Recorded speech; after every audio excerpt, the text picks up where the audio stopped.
Pn बटा Nr के बराबर हो, मतलब PQ का अनुपात और PR का अनुपात, मतलब PQ में दो पार्ट है Pn और NQ, इसका अनुपात, PR में भी दो पार्ट है Pn और Nr है, इसका अनुपात, अगर अनुपात बराबर हो, मतलब Pm बटा NQ बराबर Pn बटा Nr हो, तो Mn और QR समानांतर होगा, तो Mn समानांतर QR होगा। क्लियर? आई थिंक क्लियर हो गया होगा। अब इसमें आइए,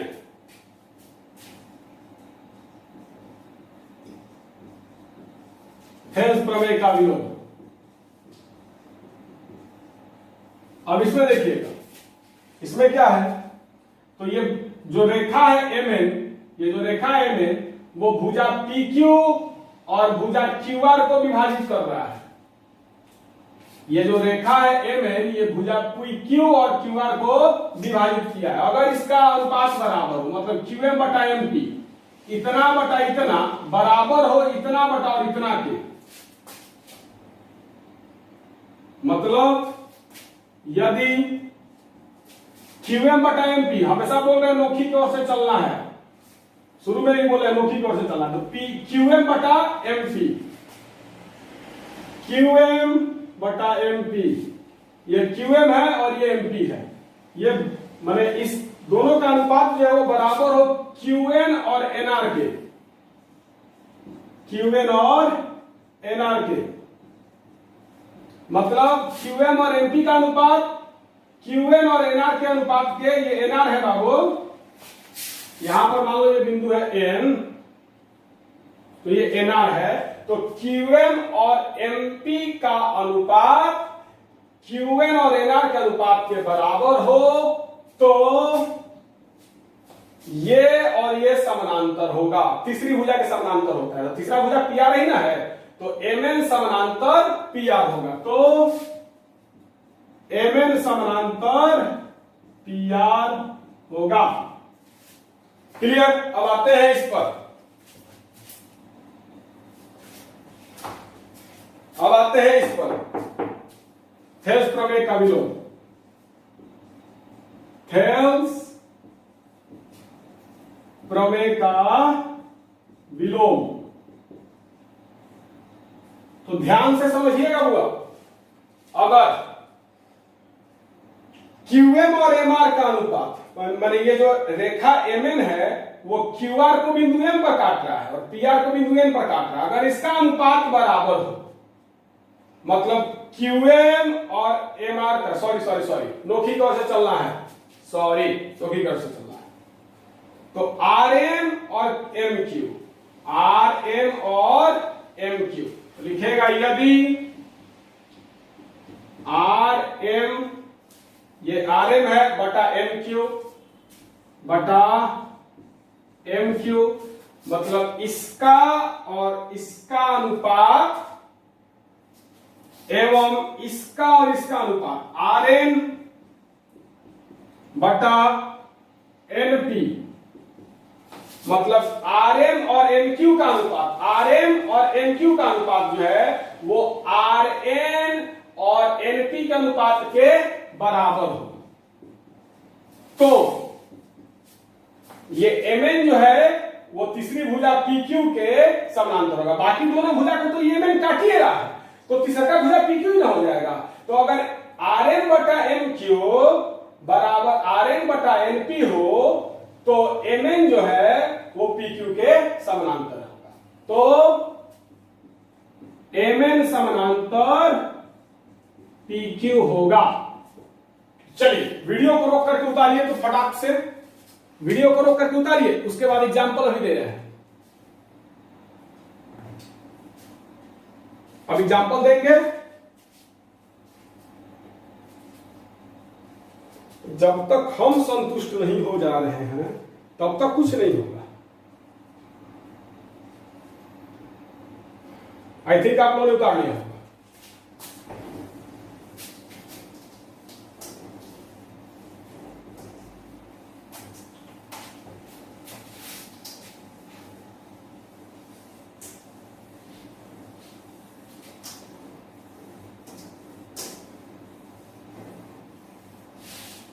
अब आइए एग्जाम्पल लीजिए, मजेदार टॉपिक था।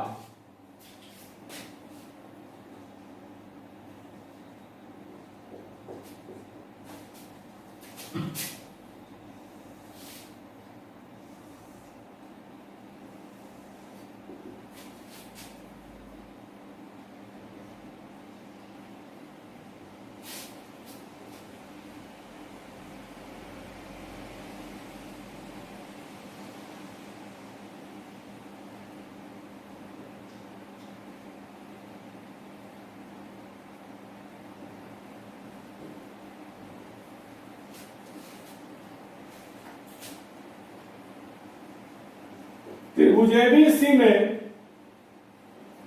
जांच कीजिए कि डी समानांतर ए बी है या नहीं।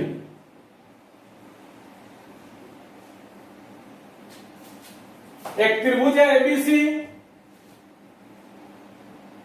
एक त्रिभुज है ए बी सी, बीडी का मान दिया हुआ है 2 सेंटीमीटर, सीडी का मान दिया हुआ है 4 सेंटीमीटर।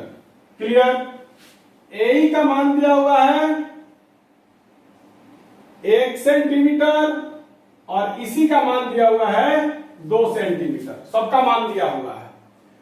बीडी का मान 2 सेंटीमीटर है, डीसी का मान 4 सेंटीमीटर है, ए का मान 1 सेंटीमीटर है, इसी का मान 2 सेंटीमीटर है। बोल रहा है कि बताइए कि मतलब जांच कीजिए कि त्रिभुज एबीसी में डी एबी समानांतर है या नहीं है। त्रिभुज एबीसी में जांच कीजिए कि डी समानांतर ए बी है या नहीं, मतलब ये और ये समानांतर है या नहीं है। तो आइए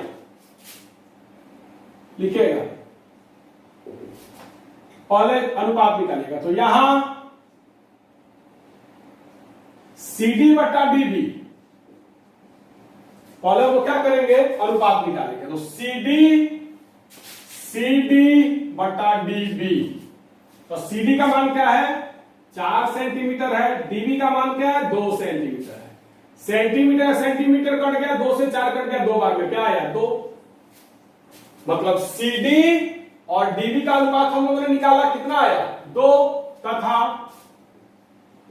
अब हम लोग CE और EA का अनुपात निकालेंगे, CE और EA का अनुपात निकालेंगे, CE और EA का अनुपात निकालेंगे। तो CE है आपको 2 सेंटीमीटर, EA है 1 सेंटीमीटर, सेंटीमीटर से सेंटीमीटर कट गया, 1 बटा 1 तो सब में रहता है, क्या हो गया ये भी 2।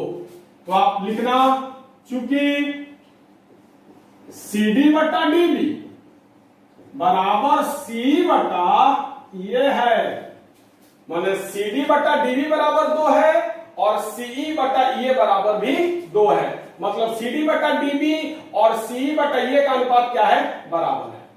तो जब दोनों का अनुपात बराबर है तो अतः D जो है AB के समानांतर होगा, तो अतः DB समानांतर AB है। कैसे? तो ब्रैकेट में लिखिएगा, थेल्स प्रमेय के विलोम से, थेल्स प्रमेय के विलोम से प्रूव। तो क्वेश्चन आपने देखा कि हमको एक त्रिभुज एबीसी दिया था और बोला है जांच कीजिए कि डी समानांतर एबी है या नहीं। तो हम लोगों ने क्या किया, तो CD और BD का अनुपात, CD और DB का अनुपात निकाला, ये CD है ये DB है, इसका अनुपात निकाला। उसके बाद हमने CE और EA का अनुपात भी निकाला, दोनों का अनुपात बराबर हुआ और थेल्स प्रमेय का विलोम कहता है कि अगर अनुपात बराबर हो तो समानांतर होगा। तो ये दोनों का अनुपात बराबर है और ये समानांतर है थेल्स प्रमेय के विलोम से। तो देखिएगा, थेल्स प्रमेय का विलोम कहता ही है कि इतना बटा इतना बराबर इतना बटा इतना हो तो समानांतर होगा। वीडियो को रोकिए और उतारिए इसको फटाक से। एक और एग्जांपल बताएंगे तो ही आज का क्लास रुकेगा।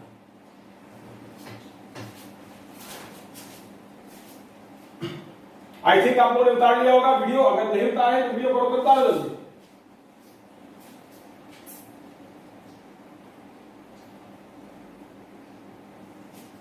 चलिए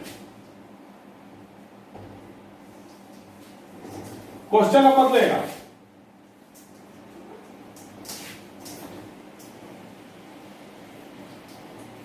क्वेश्चन सेम रहेगा, थोड़ा सा मान में परिवर्तन है।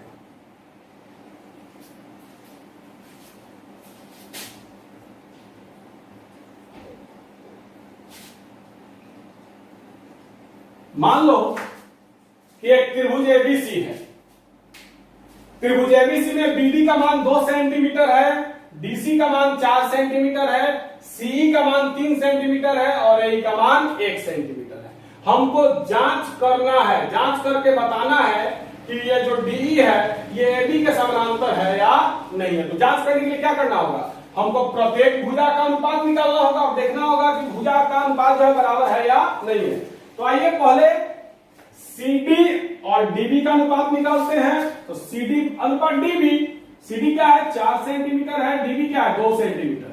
सेंटीमीटर से सेंटीमीटर कट गया, 2 से 4 कट गया 2 बार में, तो क्या आ गया अनुपात 2। वैसे ही अब हम लोग CE और AE का अनुपात निकालेंगे। तो CE बराबर आपको दिया है 3 सेंटीमीटर, EA बराबर दिया है 1 सेंटीमीटर। अब हम लोग क्या करेंगे, CE और EA का अनुपात निकालेंगे। तो सी का मान दिया है 3 सेंटीमीटर, ये का मान दिया है 1 सेंटीमीटर। सेंटीमीटर सेंटीमीटर कर गया 3/1 मतलब 3। तो यहां पर आप देख सकते हैं, लिख सकते हैं, चूंकि CD और DB का अनुपात मतलब CD/DB, अब आप खुद देखकर बता सकते हैं कि CD/DB आया है 2, मतलब CD और DB का अनुपात आया है 2 और CE/EA मतलब CE और EA का अनुपात आया है 3। क्या ये दोनों बराबर है? ये दोनों बराबर नहीं है। तो अतः DE और AB समानांतर नहीं है आंसर। तो अगर अनुपात बराबर होगा तो समानांतर होगा, अगर अनुपात बराबर नहीं होगा तो समानांतर नहीं होगा। तो चलिए मेहनत लगा, समझिएगा ध्यान से। थेल्स प्रमेय कहता है कि अगर समानांतर है तो अनुपात बराबर होगा, और थेल्स का विलोम कहता है कि अगर अनुपात बराबर है तो समानांतर होगा। तो मेहनत लगा। क्लास कैसा लगा जरूर बताइएगा। समझ में आया या नहीं आया ये जरूर बताइएगा। अगर समझ में नहीं आया तो बताइएगा कि सर समझ में नहीं आया, मैं उसको फिर से समझाने का कोशिश करूंगा। तो जरूर बताइएगा समझ में आया या नहीं आया। अब आगे देखेंगे, बहुत इंपॉर्टेंट क्लास है, बहुत ही इंपॉर्टेंट क्लास था आज का। तो आज का क्लास यहीं पर रोकते हैं। बहुत बहुत धन्यवाद।